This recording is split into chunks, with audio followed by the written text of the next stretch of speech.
ഓരോ ട്രിപ്പ് പോയിട്ട് വരുമ്പോഴേക്കും എന്തെങ്കിലും പൊട്ടലും തീട്ടലൊക്കെ ആയിട്ട് വന്നോട്ടാ. ഇതൊന്നും മനഃപൂർവ്വം പൊട്ടിക്കണല്ല.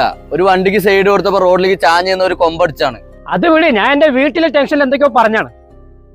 എന്തു പറ്റിക്കാ? ഒന്നുമില്ല, ചെക്കനാണെങ്കിൽ ഒരു അക്ഷരം പഠിക്കണില്ല. ഏത് സമയം നോക്കിയാലും മൊബൈലിൽ കളിയാണ്. ഞാനിപ്പോഴായിട്ട് തല്ലു കൊടുത്തിട്ട് വന്നാണ്. തല്ലിയിട്ടൊന്നും കാര്യമില്ലക്കാ. ഇപ്പോഴത്തെ കുട്ടികൾ ജനിച്ചപ്പോൾ മുതലേ മൊബൈൽ കാണുന്നവരാണ്. അതുകൊണ്ട് അവരിന് അതൊന്നും മാറ്റി നിർത്താൻ പറ്റും തോന്നുന്നില്ല. പിന്നെ നമുക്ക് പാകം ചെയ്യാൻ പറ്റുന്നത് മൊബൈലിലൂടെ കുട്ടികൾക്ക് എന്തെങ്കിലും കുറച്ച് അറിവ് കൊടുക്കാൻ പറ്റുമോ എന്നുള്ളതാണ്. എന്തറിവ്? എക്സോറ എഡ്യൂക്കേഷൻ എന്നൊരു ടീമുണ്ട്. അവർ ലോകത്ത് എവിടെയുള്ള കുട്ടികൾക്കാണെങ്കിലും ഓൺലൈനായിട്ട് ഒരു കുട്ടിക്ക് ഒരു ടീച്ചർ എന്ന രീതിയിൽ ക്ലാസ് എടുത്ത് കൊടുക്കും. അപ്പോൾ ആ കുട്ടിക്ക് എന്ത് സംശയം ഉണ്ടെങ്കിലും പെട്ടെന്ന് ചോദിച്ച് മനസ്സിലാക്കാൻ പറ്റും.